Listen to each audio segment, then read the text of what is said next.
Olá, eu sou a Kátia Rangel Olá, eu sou a Karina Rangel e e este este é é o o podcast podcast Vidas Vidas Inversas. Inversas.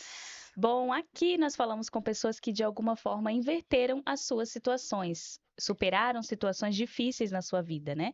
Luto, depressão, pobreza extrema, né, Cá? Recebemos pessoas comuns, mas com histórias extraordinárias. É isso.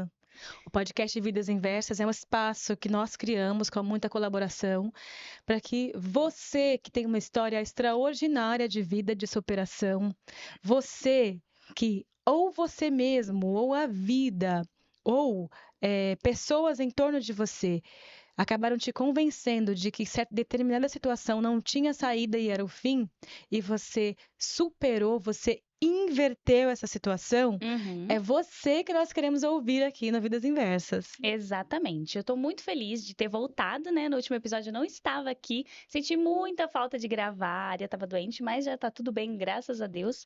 Já estou de volta para fechar essa primeira temporada. Muitas pessoas passaram por aqui na nossa bancada. Quero agradecer a cada uma dessas pessoas. Foram histórias maravilhosas que nós recebemos. As pessoas abraçaram muito o nosso projeto, né, Cá? E isso foi muito gratificante. Então, assim, fica aqui o nosso muito obrigada. Muito obrigada a você. Você, mulher, que hoje é a maior parte do público que nos acessa, mas você, homem também, para nossa surpresa grata, né, Karina? Sim, Muitos rapazes não só assistiram, assistem, compartilham, quanto estão inscritos no nosso formulário e vão isso. participar com a gente aqui logo menos. Nós já temos algumas gravações, mas teremos novas gravações de rapazes aqui. Então, você adolescente, você mãe, você esposa, marido, filho, que tem uma história extraordinária, que tem nos apoiado aonde quer que você esteja e da forma que você consegue nos apoiar. Você que abraçou nossa solicitação de formulário, Uhum. você que abraçou tudo que nós colocamos aqui, nosso muito obrigada mais uma vez. Isso mesmo. E hoje vai ser um episódio um pouco diferente, porque, né? Vocês estão vendo que só tem nós duas aqui hoje para fechar essa primeira temporada, assim como nós abrimos, só nós duas também. E nós vamos entrevistar a Kátia. Ela será a entrevistada. Tá sem roteiro hoje, que eu falei pra ela. E ela mesmo assim quis ficar com a canetinha e o papel dela, que vocês sabem aí que ao longo da temporada a Kátia sempre foi a pessoa das anotações, né? Ela sempre anotando. E não é diferente hoje, mas ela não tem roteiro. Hoje sou eu que vou fazer as perguntas pra ela e ela vai responder. Nós vamos conhecer um pouco mais da nossa apresentadora, né? Uma mulher incrível, escritora, poetisa, graduada em letras. Eu tive até que escrever mesmo eu sabendo, porque é muita coisa, especialista no mundo gráfico e hoje cursando psicanálise, porque ela acha que é pouco, né? Tudo que ela tem, e ela está cursando mais uma graduação. A Kátia sempre foi uma mulher muito determinada, sonhadora e também realizadora. Inclusive, admiro muito. Focada nos seus objetivos e uma melancólica nata. Seja bem-vinda, Kátia, a essa bancada hoje como convidada.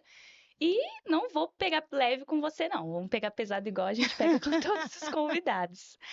Vamos começar falando um pouco da infância, né, Kátia? Como foi a mini Kátia? Então, né, só agradecendo, né, essa apresentação maravilhosa. É engraçado que a gente recebeu aqui 10 convidados, né, nessa primeira temporada, Uhum. e cada vez que nós apresentávamos aqui a história dos convidados, nós fazemos essa chamada inicial, os convidados diziam: Olha, mas será que eu sou tudo isso? Uhum. Mas eu estou muito chocada que vocês conseguiram me colocar dessa forma e tudo mais. Alguns não disseram aqui, mas falaram fora das câmeras, e realmente um impacto muito positivo ouvir isso, porque Uhum. ouvir, eu não sabia realmente, né, ela me deixou totalmente no escuro desse episódio. E é interessante você receber um feedback visual de quem está de fora, mesmo próximo, né? Uhum. Você se vê de uma forma, mas você acessar esse conteúdo vindo de uma outra cabeça, de uma outra visão e tudo mais, causa em nós um impacto também muito diferente, né? Então, muito Sim, obrigada, Karina. imagina. Dando continuidade aqui, respondendo a sua pergunta, falemos da infância. Sim, vou perguntar uma coisa mais específica, porque a gente sabe que, né, para te nortear melhor. Vamos lá. Porque a Vamos lá. infância é uma coisa muito, né? É amplo? É um mundo muito grande, né? Você teve alguma inspiração na infância? Alguém que te inspirou? Alguém que você se apegou muito? Teve isso ou não? Teve sim. A pessoa que eu mais me apeguei durante a minha infância e a pessoa que me inspirou realmente a ser a mulher que eu sou, eu poderia dizer isso sem sombra de dúvidas, Já disse isso em outros fóruns, inclusive, que é a minha avó Maria, minha avó materna, é a mãe da minha mãe. A avó Maria foi uma mulher extremamente guerreira, mãe de 4 filhos, uma moça casada aos 19 anos estimados, porque não se tinha certeza que ela tinha 19 anos quando casou, e ela foi certificada de nascimento com 19 anos para casar-se. Então ela casou, foi devota no casamento dela, teve 4 filhos, criou os 4 filhos com muita devoção. Eu não posso dizer especificamente que com amor formal, esse amor com o qual nós estamos habituados a demonstrar nos dias de hoje. As formas de amor da minha avó Maria eram formas um tanto quanto diferentes. Eu acredito que eu e alguns dos meus irmãos e alguns netos acessamos um lado da minha avó Maria, que é um lado mais amoroso, mais carinhoso, com algumas feições e demonstrações de amor um pouco mais delicadas. Mas a minha avó não era exatamente uma pessoa delicada. Afinal de contas, esse foi o jeito com o qual ela foi criada e o jeito que ela aprendeu a amar. Porque para minha avó Maria, amar era cuidar. Proporcionar segurança, cuidado, dar comida na mesa. Para minha avó, amor era comida na mesa e proteção. Então, a minha grande inspiração foi a minha avó, que acima de tudo, além de me inspirar sendo essa mulher tão forte e corajosa de enfrentar tudo, ela ainda apoiou a minha mãe e meu pai, que eram um casal jovem quando se casou. Meu pai não tinha eira e nem beira. Meu pai não tinha condições de construir, de comprar, de adquirir alguma coisa. Sim. E de proporcionar uma segurança mesmo física, patrimonial ou predial para os filhos. E a minha avó sempre proporcionou isso. Meu pai é um homem, agora eu não saberia responder sobre isso, mas é um homem itinerante, um viajante. E se casou, continuou sendo esse viajante, e mesmo quando ele estava atuando como viajante, ou na ausência dele viajando, a minha avó era essa pessoa que estava ali. Minha avó se aposentou muito cedo, Sim. minha avó Maria se aposentou muito cedo, e mesmo aposentada, num conforto de uma casa própria, de uma aposentadoria, de uma tranquilidade possível, minha avó sempre optou em trabalhar fora para compor a renda de casa, mas muito mais para ajudar minha mãe a nos criar do que para qualquer outra coisa, né? Que se fosse somente ela não teria necessidade disso. Mas minha avó sempre foi essa pessoa. Então, batalhadora, corajosa, lutadora, trabalhadora em todos os aspectos. E, para mim, dentro daquele contexto de amor que eu tive acesso na minha infância, que foi muito pouco, ela é a minha maior referência de amor. Entendi. É a minha avó Maria. Vó Maria. E qual o momento da sua infância que te marcou muito positivamente? Muito positivamente. Veja bem, meu pai, como eu disse, era um itinerante, né? Então, meu pai vivia viajando, ora viajando conosco, de cidade em cidade, de lugar em lugar, de bairro em bairro, enfim, de todas as formas possíveis e imagináveis, né? Em condições mais desfavoráveis que você possa imaginar. E nós sempre estivemos expostos a situações de pobreza extrema e de extrema necessidade. Então, nós passamos muita fome, se eu posso dizer claramente, nós passamos muita fome. E nós, mesmo ali muito pequenininhos, nós tínhamos uma urgência de comer bem. Acho que talvez ali, depois de um tempo, a gente acabou se habituando a ter pouca demonstração de amor e carinho, muita vulnerabilidade. E nós acabamos entendendo isso como normal dentro daquele contexto. Então, houve um tempo para frente que nós não questionávamos mais isso. Mas a fome não dá trégua, né? Sim. Enquanto eu posso dormir em qualquer lugar, ou ao relento, ou em cima de um lençol no chão, a fome, ela não passa, né? O sono em cima de um cobertor no chão, ele passa depois de algumas horas, mesmo desconfortáveis, ele passa. A fome não passa, ela continua batendo latente. E houve um momento que nós tínhamos, eu não me lembro exatamente, tá, gente? Queria deixar isso claro, mas entre os meus 6 e 7 anos e meio, que meu pai, acho que na última fazenda que nós moramos, né, uma fazenda, não me lembro ao certo, mas numa mini cidade, uma micro cidade de uma única rua, chamada Tartaruga, na Bahia, né? Meu pai acessou uma fazenda, trabalhou como roçador, sempre nessas profissões, né, boia fria, roçador. Meu pai acessou e ali nessa fazenda nós tivemos um primeiro lugar em que nós não precisávamos nos preocupar com comida. Né? Então, acho que esse momento me marcou muito profundamente. Positivo, né? Muito positivamente, porque sempre me preocupou muito não ter comida para comer e não ter comida para alimentar meus irmãos. Né? Essa sempre foi uma preocupação muito latente. E ali, pela primeira vez, eu preciso confessar que não por esforço do meu pai, né? Mas mais porque nós éramos crianças muito ativas, sempre precisamos ser. Nós sempre ajudamos os nossos pais nessas plantações, nessas roças e Sim. afins aí. E ali, a gente, além de fazer tudo isso, nós começamos a praticar atividade de caça. Então, nós caçávamos de verdade. Nós pescávamos muito O que que você já caçou? passarinho. Sério? Passarinhos. Meus pais, minha mãe e meu pai caçavam outras coisas. Por exemplo, raposa, esses roedores do mato, saruê, cobras e tudo que você possa imaginar. Inclusive para comer mesmo, como caçava para comer. E aí nós, esse tipo de caçada, nós crianças não acompanhávamos. Mas sabia? Agora, mas nós caçávamos cobras e passarinhos. Isso nós caçávamos. Nossa. Além disso, nós pescávamos. E além disso, nós tínhamos criação de galinha em casa. Nós tínhamos muita galinha. Então, além disso, meu pai também recebia do senhor dessa fazenda leite fresco quase todos os dias. Então, assim, comida não faltava. Foi o ápice da infância, porque vocês passavam fome. O ápice da minha infância foi esse momento em que nós ficamos uma cerca de 2 anos sem passar fome. Isso foi maravilhoso. Nossa, 2 anos. Quase 2 anos. Assim, Foi então. maravilhoso. E negativamente? Eu sei que talvez tenham muitas, mas assim como talvez tenham mais positivas, mas sempre tem uma que marca mais, né? Que fica. Teve alguma muito negativa que te marcou muito na infância? Como você colocou agora há pouco, são muitos pontos, né?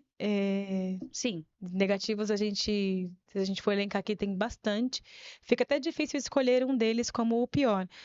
Mas, levando para o meu lado humano, físico, talvez o meu pior momento, e eu me recordo disso porque eu tinha 4 anos de idade, um dos piores momentos tenha sido o momento da minha primeira cirurgia, a primeira remoção de um tumor na minha perna, né? Nós morávamos num lugar bem remoto, próximo de matas, e eu não me lembro muito bem se era um hospital, se era um posto de saúde, que tipo de estabelecimento de saúde era. Mas era muito comum as crianças terem furúnculos, né? Hoje muito menos, mas naquela época era muito comum e Sim. constante. Então, assim, o tempo todo nós estávamos com furúnculos diferentes. E havia um tratamento específico e popular, que era espremer os furúnculos. E quando eu desenvolvi esse primeiro tumor na minha perna, ele não ele acabou sendo descoberto como não é um furúnculo, Sim. porque o tratamento não foi igual. E os meus pais tentaram ainda um pouco, né, a fazer igual eram os outros, até descobrir que não era isso. Sim. Né? Não era essa mesma doença, então me levaram ao hospital. Não me lembro em quanto tempo foi diagnosticado e foi decidido que teria que ser feita uma cirurgia. E essa cirurgia foi feita de uma maneira extremamente primata, né? Primária. Não havia anestesia, não havia os cuidados necessários que se tem hoje para fazer uma incisão, né? Somente numa criança. Numa criança de 4 anos. E o que eu me lembro nesse momento que foi muito desgastante para mim, entre muitos, é que foi feita uma cirurgia super dolorosa numa criança de 4 anos, sem anestesia. E eu me lembro dos meus pais, dos médicos, enfermeiras, as pessoas que estavam ali, não me lembro quem eram, eles pedirem para os meus pais me segurarem, porque certamente eu iria espernear. E você lembra? Lembro. Lembro perfeitamente. Então, foi extremamente doloroso, foi extremamente.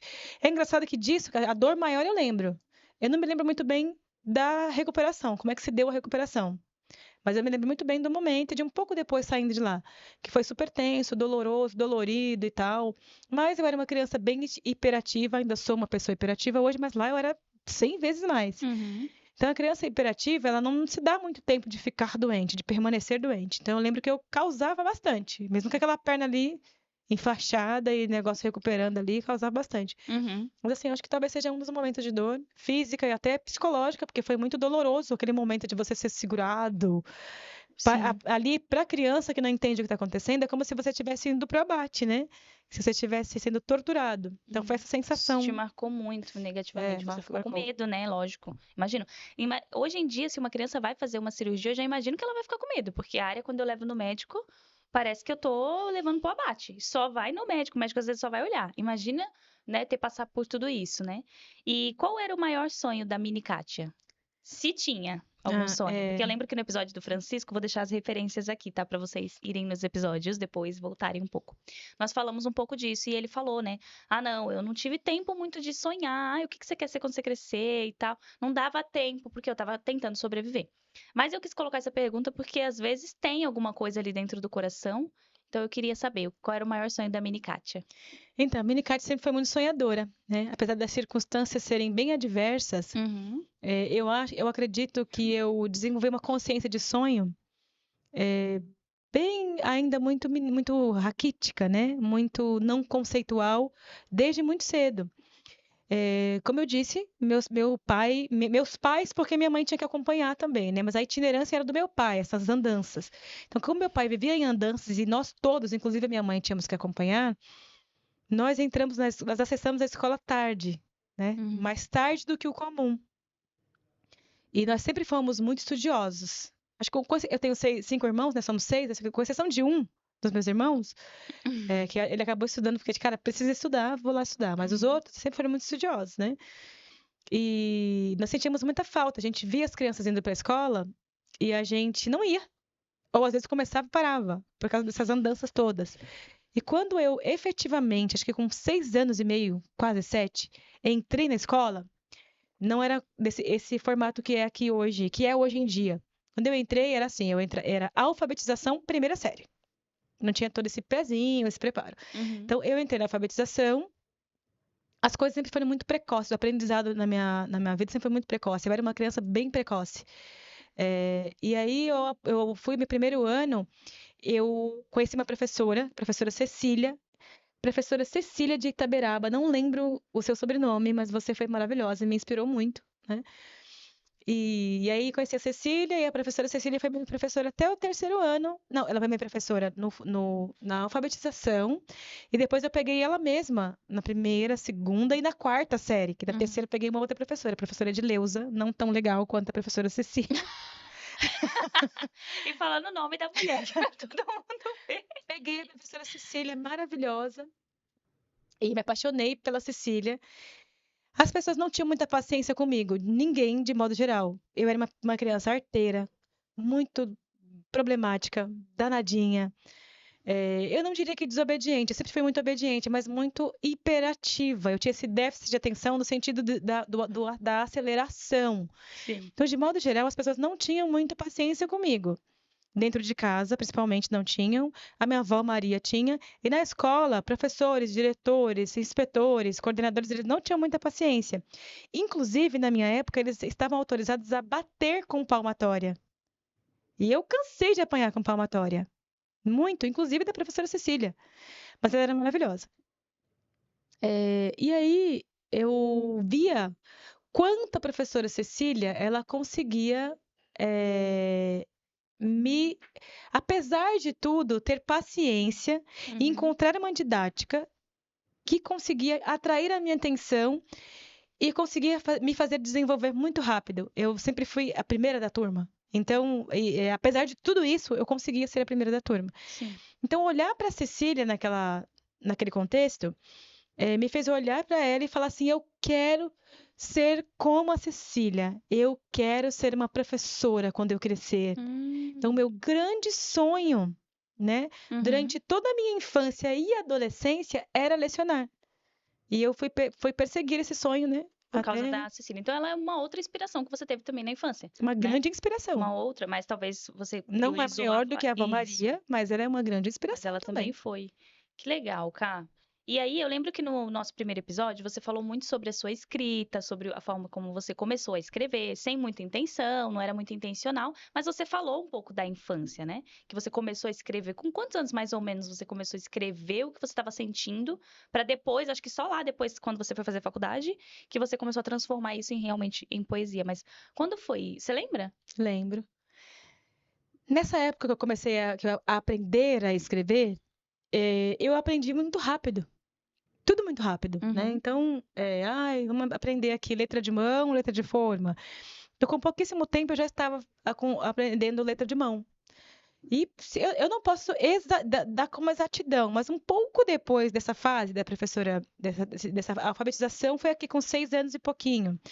Então, ali eu já comecei a rascunhar algumas coisas. O que acontece? Nessa época, qualquer criança, ou a maioria das crianças, não tinham voz e voto. As crianças não podiam falar, muito menos expressar o que elas sentiam. Pelo menos no meu contexto, daquele contexto pobre no qual eu vivia, não se podia. Eu me lembro de inúmeras vezes nós recebermos visitas em casa e os meus pais, a minha avó, as pessoas com as quais eu convivia, deixar muito claro que as crianças comiam depois das visitas. Que as crianças precisavam ficar ocultas quando as visitas estivessem lá. Sim. E que as crianças não podiam passar no meio das visitas, não podiam interromper, né? Sim. perguntar, nem envergonhar os pais. Porque qualquer tipo de atitude dessa, em desobediência às regras, era retalhado com surras absurdas, né? Sim.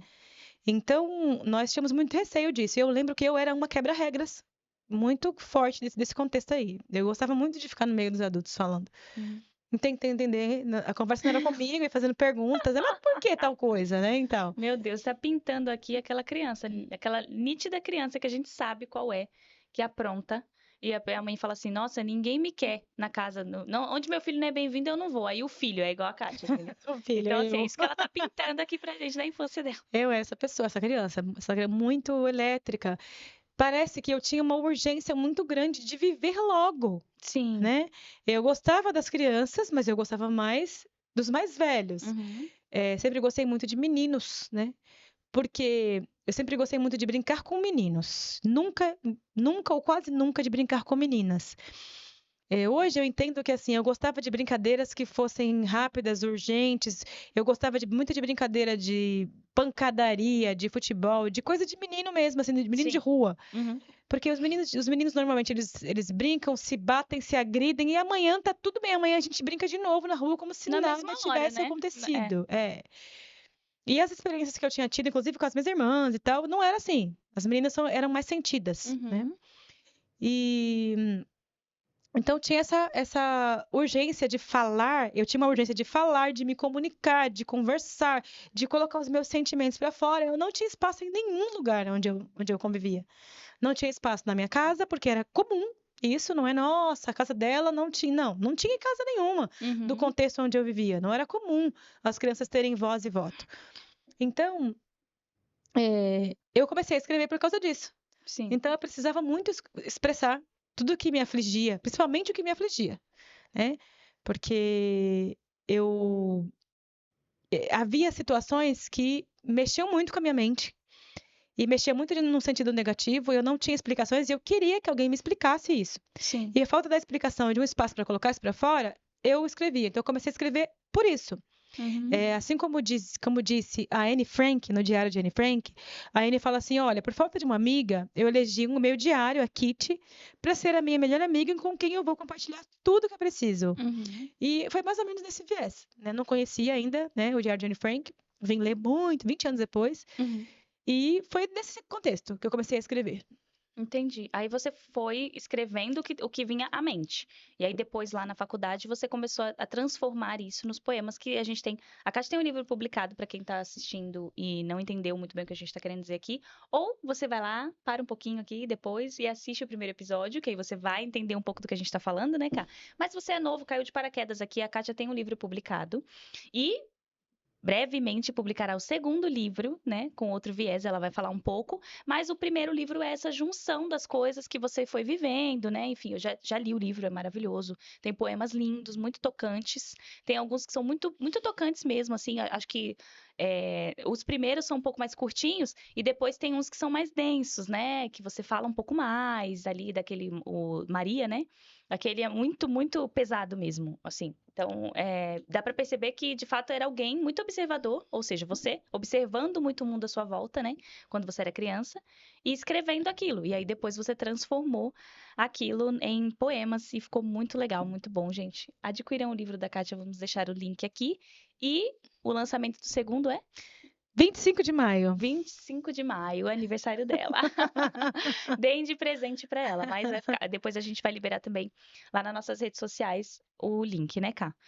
Vamos voltar um pouquinho para sua história, então. Lá, juventude, passou a infância na Bahia e veio para São Paulo. Quando que você veio para São Paulo? Como foi esse impacto para você de chegar aqui, numa cidade enorme, morando no Heliópolis naquela época, né? Eu não lembro de fato o ano que você veio, mas eu lembro que o Heliópolis era outro Heliópolis que é hoje em dia que a gente conhece. Até o que eu conheci também há um tempo atrás. Então, como foi esse impacto, né? Você queria vir mesmo? Você ficou triste? Então, nós chegamos em São Paulo, na grande comunidade de Heliópolis, em 96, em Hum, 1996, janeiro. uhum. E não, nós não tínhamos nenhuma vontade ou intenção ou nenhum tipo de impulso de vir para São Paulo. Nós, Vocês os gostavam filhos, de morar na Bahia? nós, os 5 filhos que permanecemos com a minha mãe, porque no primeiro momento veio meu pai e minha irmã. Meu pai Sim. veio, minha irmã veio logo na sequência, minha irmã mais velha, e os outros filhos e a minha mãe ficamos na Bahia. Uhum. Nós viajamos tanto durante a nossa infância que ali, pela primeira vez na nossa vida, nós estávamos parados numa casa fixa, numa escola, com colegas de escola, nós nos dávamos bem com alguns primos mais próximos, com colegas da rua, chamava tudo isso. Sim. Então foi um baque, um choque muito grande vir para São Paulo, né? Ok, São Paulo era a terra prometida, São Paulo vai mudar nossas vidas, São Paulo é o lugar onde nós vamos nos refazer financeiramente e tudo mais. Essa era a promessa que nós tínhamos lá. E como eu disse, crianças no meu contexto social e de vivência, não tinha voz e voto. Então ninguém perguntou: o que vocês acham de ir a São Paulo? Meus pais falaram: arrumem as malas, peguem tudo que vocês puderem, que vocês não puderem, deixem para trás. Uhum. Que tal dia vamos para São Paulo? E nós viemos e foi um choque de realidade imenso. Nossa, imagino. Foi um choque absurdo. Eu me lembro que quando nós chegamos aqui, nós fizemos o trajeto do terminal rodoviário, terminal de ônibus, para o Heliópolis. Vários ônibus, naquela época não existiam esses bilhetes que existem hoje de integração. Uhum. Nós fizemos várias conduções e chegamos ao Heliópolis, ainda fizemos uma longa caminhada a pé.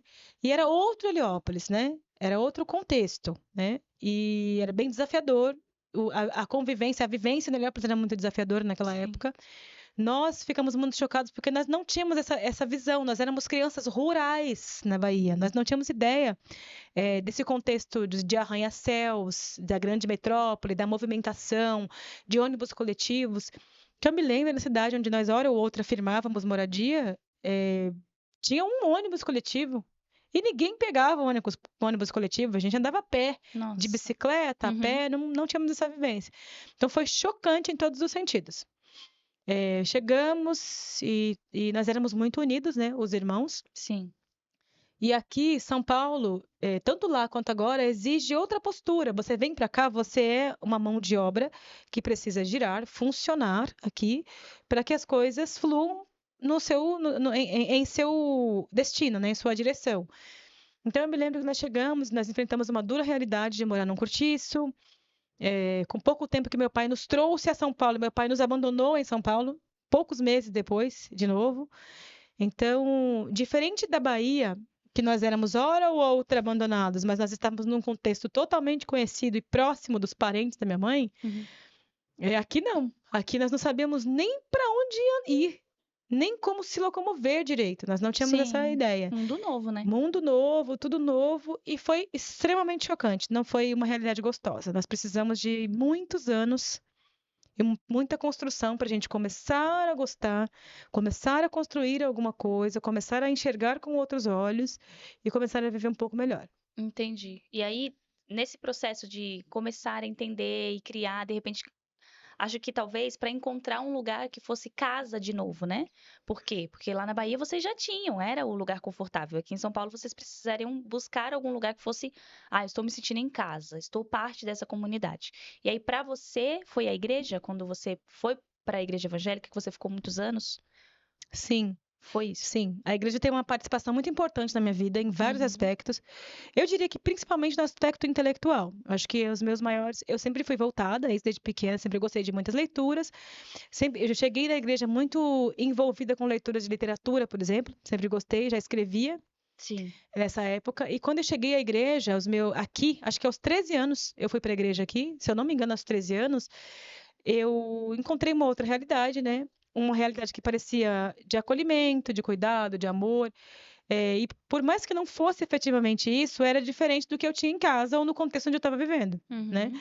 Então, eu encontrei uma parcela de acolhimento, eu encontrei incentivo à intelectualidade, às leituras, à Sim. arte, porque logo que eu cheguei à igreja, eu fui incentivada. Eu já cantava desde pequena, já cantava desde muito pequenininha, e quando eu cheguei na igreja, eu recebi, assim que eu cheguei, um incentivo muito grande para continuar cantando, para continuar desenvolvendo, evoluindo e participar de outras artes, né? Até cênicas, vamos dizer assim, né? Sim. Porque quando eu cheguei, eu participei de peças de teatro, eu participei de tudo relacionado à música. Eu comecei a participar de vários encontros de conhecimento, de troca de conhecimento, de aprendizado, de leituras, de discussões válidas, né? Discussões úteis. Então, assim, a igreja foi um lugar onde eu comecei a encontrar o meu lugar no mundo. Né? Sim. Ali realmente parecia, tipo, aqui, lá, eu não pertenço àquele lugar, mas aqui eu pertenço, aqui eu me identifico mais. Então, sim, a igreja foi o primeiro lugar em São Paulo que eu senti um mundo onde eu cabia e que me queria. Sim, e te ajudou, né, a abarcar todos esses sentimentos que vieram ali da mudança, da cidade nova, fazer amizades, enfim, né. Então Até porque, cara, na igreja eu encontrei muitas pessoas iguais a mim, na mesma situação. sim, Pessoas recém-chegadas do imagino. Nordeste, o Uhum. êxodo é um fenômeno constante em São Paulo. Eu arrisco dizer, eu posso estar enganado porque eu não tenho dados, mas Sim. eu arrisco dizer que diminuiu muito de alguns anos para cá. Mas, pelo menos de 30 e tantos anos para trás, era muito constante o êxodo. Então, era muito comum você encontrar pessoas com situações iguais à sua na igreja, em vários lugares, Aí mas na gera igreja, identificação, né. de imediata. Sim, sim. Né? Então, quando eu vi que havia outros adolescentes como eu, que recém-chegados, que não conseguiam se sentir parte do mundo, parte da comunidade, parte da escola, eu falei, bom, venham todos os renegados, vamos fazer um time aqui. A comunidade dos renegados. Renegados, é. E você a líder, né. Hum. E cá, como que foi o processo de construção da Kátia escritora? Porque nós já falamos aqui também, vou deixar de novo o link aqui para vocês, vai aparecer em algum lugar, do primeiro episódio, tá? Porque no primeiro episódio a Ká fala muito sobre a carreira dela no mundo gráfico, a carreira como foi construída, né? Você fala até de alguns detalhes ali de como começou. E hoje eu queria focar um pouco mais nessa construção da Kátia escritora, porque como eu te conheço, eu sei que foi uma construção mesmo, de se ver dessa forma, de publicar o livro, foi uma briga interna. Então, eu queria que você falasse um pouco disso, até para a gente poder estressar esse assunto da Kátia escritora, de falar do seu livro, enfim. Que bom que você falou desse ponto. Então, a verdade é que eu comecei a escrever desde sempre. No nosso êxodo do Nordeste para São Paulo, eu perdi muita coisa que eu escrevia aleatória. Eu Uhum. perdi muita coisa, porque eu rascunhava qualquer coisa. Sim. Sabe quando você é adolescente, hoje, talvez você tenha tido essa experiência de desabafar com a sua amiguinha, com a sua amiga, Sim. que desabafar sobre os seus pais, sobre os problemas, sobre a vida, sobre as frustrações. E eu nunca tive esse espaço. Meu espaço era a escrita. Então, tudo que eu precisava desabafar sobre o mundo, a minha amiga eram as folhas. Então, eu escrevia tudo ali. Ah, hoje estou muito frustrada com a minha mãe por X motivo. Escreva a respeito disso. Sim. Hoje na escola aconteceu X coisa, escreva a respeito disso. E quando a gente veio, como eu disse, nós tivemos que pegue o essencial. O que não é essencial, deixe para trás, que você nunca mais vai ver isso. E isso realmente aconteceu. Uhum. Então nós trouxemos o essencial. Os meus textos não eram essenciais. Para mim eram, né? Mas naquele contexto nosso ali não era. Então ficou muita coisa para trás. E assim que eu cheguei aqui, eu voltei a escrever.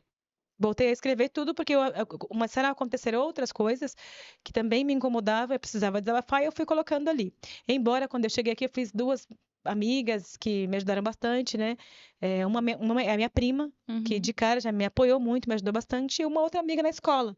Sim. Então essas duas amigas me ajudaram muito a ir encontrando o meu lugar no mundo, a me entendendo como parte de um todo, né? E me sentir querida, e Sim. pode contar para mim, Uhum. e tal. E eu continuei escrevendo, apesar de dividir, eu escrevia, e fui escrevendo. Quando eu comecei a faculdade de letras, eu comecei a me identificar, a encontrar um montão de gente que se parecia comigo. Um monte de renegados, né, em um outro contexto, né? Sim. E aí, dentro das atividades da faculdade, havia a faculdade, a parte artística da escrita, né, Sim. mesmo. E eu tinha muita vergonha do que eu escrevia, porque para mim eram os meus sentimentos, e eu nem sempre achava os meus sentimentos nobres o suficiente para serem expostos. Aliás, eu nunca achava que eu devia expor, porque eu achava, se alguém ler isso aqui, vai me julgar eternamente. É que é uma arte, né? E quando você vai mostrar a sua arte para os outros, é a sua vulnerabilidade, é desnudar-se, como você colocou no primeiro episódio. E dá uma vergonha mesmo. Todo mundo que trabalha com arte, né, tem essa vergonha, porque é uma coisa que tá muito para você, ainda mais escrever, e você escrevia sobre as coisas que você passava, né? Exatamente. Então, eu tinha muita vergonha de escrever. E aí, na faculdade, é óbvio que quando tinham saraus e eventos nesse sentido, ou mesmo atividades em grupo, ou com todo o grupo relacionado à escrita e poesia, eu selecionava aqueles poemas que eu achava menos chocantes, né? Eu falei, vou colocar um aqui que Aos seus parece olhos, né? aos meus olhos, Sim. né? Vou escrever um que eu não tenho tanta vergonha e tudo mais. E eu fui dividindo com essas pessoas e as pessoas foram demonstrando interesse, né? As pessoas foram me incentivando, gostando e pedindo para me envia seu poema, publica seu poema. E isso foi me dando uma força. E aí eu comecei a publicar no Blogspot. Lembra do Blogspot? Lembro. Esse foi o meu primeiro canal de publicação. Sabe por que eu publicava no Blogspot? Porque sim, eu queria expor, porque as pessoas estavam me incentivando, isso começou a me dar força. Tipo assim, não é tão ruim assim o que eu escrevo. Começaram a me dar força por um lado, e pelo outro, o Blogspot, ele era bem menos acessado do que as outras redes, por exemplo, o Orkut, MSN, esses canais de redes sociais que eram mais expostos. Então eu pensava, realmente só vai procurar no Blogspot quem gosta desse tipo de conteúdo. Sim. Então quem gosta vai me julgar menos, porque eu tinha muito medo do julgamento das pessoas. Eu tenho motivos para isso, né? Sim. Eu tinha motivos para isso naquela época muito fortes, então eu tinha muito medo. E eu também houve muitos momentos em que eu fui desencorajada sobre os meus poemas. Então, esse desencorajar fazia com que eu pensasse que eles eram horríveis, não valiam de Sim. nada e eram vergonhosos, e as pessoas iam me criticar eternamente e que eu não saberia lidar com essa crítica. Então, Ou seja, você já tinha esse medo. já tinha Aí medo. alguém veio, alguém ou alguém, e falou alguma coisa. Aí ficou cravado isso pra você, né? Triplex ficou na cabeça, Podiam né? vir 10 pessoas. Acho que isso até é pra todo mundo. Pode vir 10 pessoas elogiar, mas se uma vier e falar uma coisa muito específica ali, ó, vai ficar martelando aquilo ruim que a pessoa falou. E foi o que aconteceu com você, né? Vai plantar um triplex, né, na Sim. cabeça por muito tempo, para sempre, se você não conseguir tratar. Sim. E aconteceu isso comigo. Então, eu comecei a me encorajar mais com o Blogspot. Passados alguns anos, um professor meu da faculdade, que é o professor Carlos Gomes, um abraço, Carlos, que é o grande incentivador desse meu primeiro livro, eu comecei a divulgar alguns textos meus no Facebook. Comecei a divulgar alguns textos, falei assim, vou jogar Olho fechado. vai que dá. Vamos ver o que dá. Comecei a divulgar no Facebook. E o Carlos começou a me seguir. Eu tinha um número de seguidores bacana no Facebook até. Mas tinha o medo ali batendo por causa daqueles desencorajamentos. E aí o Carlos me viu e falou, cara, você tem que publicar isso. Você tem que publicar um livro. Aí você tá maluco. Isso é uns 10 anos atrás, né? Isso é mais de 10 anos atrás. Muito mais. Eu não vou fazer isso. Eu tenho vergonha, eu não sou escritora. Eu simplesmente, eu sou uma estudante de letras. Isso faz parte, essa parte artística faz parte do curso. Eu tenho essa aula de literatura, eu tenho aula e tal. E ele falava, não, Kátia, os seus textos, eles contêm algumas mensagens que podem ajudar outras pessoas, outras mulheres, em relação a situações iguais às que você viveu ou às que você relata. Sim. Vamos publicar esse livro? E aí começou um diálogo ali, naquela época, e esse diálogo se estendeu por muitos anos. Qual foi o ano que teve essa conversa com ele? Cara, eu não me lembro a primeira vez, mas a segunda vez que nós nos falamos, que ele já entrou em contato comigo falando assim, consegui um super contato para você publicar o livro. Procura fulano e fulano. Eu acredito que foi em 2016, mais ou menos. Nossa, muito tempo. 2016, que ele me veio e falou, cara, vamos agora. E aí eu comecei, isso que você comentou agora há pouco, né? De como o desencorajamento de uma pessoa ou algumas pessoas em detrimento de várias que estão apoiando é tão pesado, é tão forte. eu tinha um incentivo absurdo de muita gente. Sim. E tinha um grupo de pessoas que não estavam me incentivando, me desencorajando. E isso me travou de uma forma que eu estive em vias de publicar esse livro algumas vezes e eu desisti. E eu voltei atrás Com várias medo, vezes, com achando que não ia medo. dar certo. Porque o meu medo era o que as pessoas que me conhecem vão pensar quando elas lerem as coisas que eu sou capaz de escrever. Sim, Esse sim. era o receio, entendeu? Uhum. Elas vão me descobrir. Vão descobrir o tipo de pessoa que eu sou, o tipo de pensamento que eu tenho. Sim. Entende? Uhum. Elas vão saber que eu tive tais problemas. Então, foi isso que aconteceu no entorno, Eu né? entendo, entendi. Bom, esse primeiro livro, então, foi isso, foi seus sentimentos, fragmentos de uma vida reticente, de fato, né? Acho que o tema, ele vem muito pro que realmente tem dentro do livro, porque você acabou de contar. Mas e o segundo livro? Deixa o spoiler pra galera, tá infelizmente chegando ao fim, assim como os convidados. Eu também tô me sentindo muito mal porque tá chegando ao fim, porque eu queria fazer muito mais perguntas pra Kátia, mas realmente, uma hora passa muito rápido. Mas fala um pouquinho do segundo livro nesse finalzinho, Ká. Qual foi a inspiração do segundo livro? É a mesma pegada desse, de poemas, não é? Como que foi? Fala um pouquinho. Então, esse segundo livro que tá vindo aí, ele é um romance. Olha. É um romance. Para ser bem honesta com você, todos os poemas desse livro, né? Desse livro, Fragmentos de uma Vida Reticente, 99% dos poemas, eles são muito antigos. Os poemas desse livro são de 98 a 2016, porque eu tive que colocar 2016, porque eu acho que eu escrevi um em 2016 ou dois. Uhum. O resto de antes disso. Desde a época da faculdade, eu já tinha começado a escrever alguns romances. Eu comecei e parei muitas vezes, né? A vida é cheia de surpresas, de intempéries. Aí há momentos que você está com muita inspiração e que você tem muito entusiasmo para fazer isso acontecer. E há algumas circunstâncias que acontecem que te travam e você, eu não diria que perde a inspiração, mas que você perde o entusiasmo mesmo por Uhum. trás das coisas. Então, eu já tenho alguns outros textos em andamento desde lá, Sim. né? Desde a faculdade. E esse livro que está sendo publicado agora, eu já tinha começado ele um pouco depois da faculdade. Tipo, algum tempo depois da faculdade eu comecei ele. E eu parei. Hora ou outra eu acessava. Houve um momento, inclusive, em que eu perdi o texto. Eu havia escrito e eu havia escrito num computador, eu não salvei em lugar algum, por algum motivo esse texto se perdeu. E depois de muito tempo, eu acho que mais ou menos uns 4 anos atrás, mais, né? Acho que uns mais de 4 anos atrás, eu consegui encontrar no drive do meu Outlook o primeiro relato desse texto. Uhum. E aí eu resolvi colocar ele em prática. Eu resolvi Retomar. revisitá-lo e tentar entender se a minha inspiração para aquela história ainda era a mesma, se eu podia partir dali em continuidade da história ou se eu tinha que começar tudo de novo. Sim. E aí foi bem interessante que a história já estava bem fundamentada. E aí eu quis preservá-la do jeito que ela estava. Eu só fiz algumas modificações, fiz algumas inclusões, fiz alguns revisitares gerais aí de contextos. Uhum. E finalmente a história saiu, né, do papel e saiu até mais rápido que essa, porque eu acho que a experiência que ficou desse livro é que assim, tá tudo bem se as pessoas não gostarem. Sim.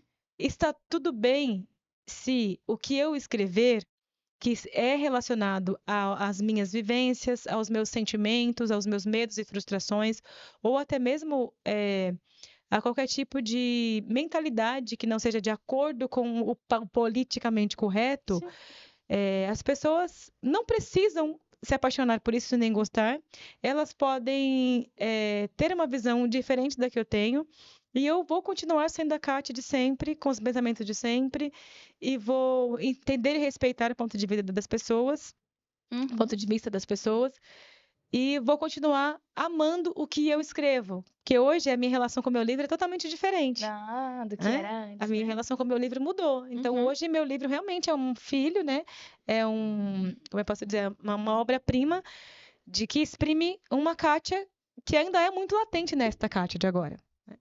Então, um pouquinho do resumo desse livro que vem por Qual que é aí. o título do livro, do romance? Esse romance que está vindo aí chama Herança de Cicatrizes. né? Então, não darei maiores spoilers. Sim. Herança de Cicatrizes é o nome do livro. É um romance urbano, né? Eu gosto de chamar assim. Uhum. E é isso. Esperem uma história emocionante do novo livro. Exatamente. Eu vou fazer igual a gente faz com todos os convidados, vou deixar você dar um recado para as futuras gerações, né? Nós temos muitas futuras gerações na nossa família, tem pessoas que você também talvez queira falar. Então, o que que você deixaria aí para Kátias de várias idades, Kátias que estão com medo de publicar suas obras, Kátias que acabaram de chegar em São Paulo ou mudaram de cidade, Kátias que estão na infância, uma infância difícil, passando por um momento difícil? Qual é o seu conselho? Uma coisa que você poderia, se você pudesse falar, o que você falaria? Lute pelo que você acredita, sempre. Se você precisar passar por uma situação como eu passei na infância, de migrações constantes, ou de uma grande migração, esse êxodo que aconteceu, e isso for uma coisa com a qual você não possa, ou sobre a qual você não possa interferir, que você possa extrair o melhor disso. E se a vida, em algum momento, ou alguém ao seu redor, de alguma forma te desencorajar de ser quem você é, de lutar pelo que você acredita, de expor as suas ideias e a sua arte, e qualquer tipo de manifestação artística que você tenha, não dê ouvidos. Não dê ouvidos, porque eu gosto de brincar assim, que existe público para todas as coisas. Uhum. Então, assim como existem os desencorajadores, existem os encorajadores. E na vida, sempre prefira os encorajadores. Esteja próximo de pessoas. E mesmo que seja uma única pessoa, né, que vão te encorajar a acreditar nos seus sonhos, vão te apoiar. Mesmo que no íntimo essa pessoa acredite que esse sonho está fadado ao fracasso, mas certamente por amor, por incentivo, por acolhimento e por amizades, a pessoa vai te incentivar até as últimas consequências, porque é isso que as pessoas fazem com as pessoas que elas amam, admiram e querem bem. Não desistam de quem vocês são, dos seus sonhos, não se deixem encorajar e não se deixem criticar por pessoas que nunca construíram nada, né, com vocês, e sempre sigam em frente. Aproveite os limões que a vida dá e faça uma bela limonada. Isso daí, gente. Essa foi a Kátia, nossa apresentadora, também junto comigo, que nós recebemos aqui hoje. Muito obrigada, Ká, por se abrir mais uma vez aqui pra gente. O link do primeiro livro dela vai ficar aqui. O link para vocês virem contar a história de vocês na segunda temporada, que nós vamos estar de braços abertos para receber, também vai estar na descrição.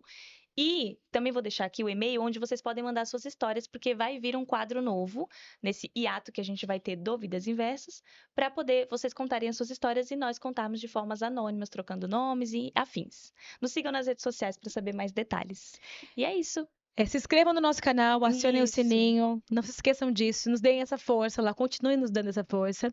Obrigada pela audiência, pelo carinho, pelo acolhimento de sempre. E é isso. Um beijo, gente. Beijo, gente. Obrigada. Tchau. Obrigada. Tchau, tchau.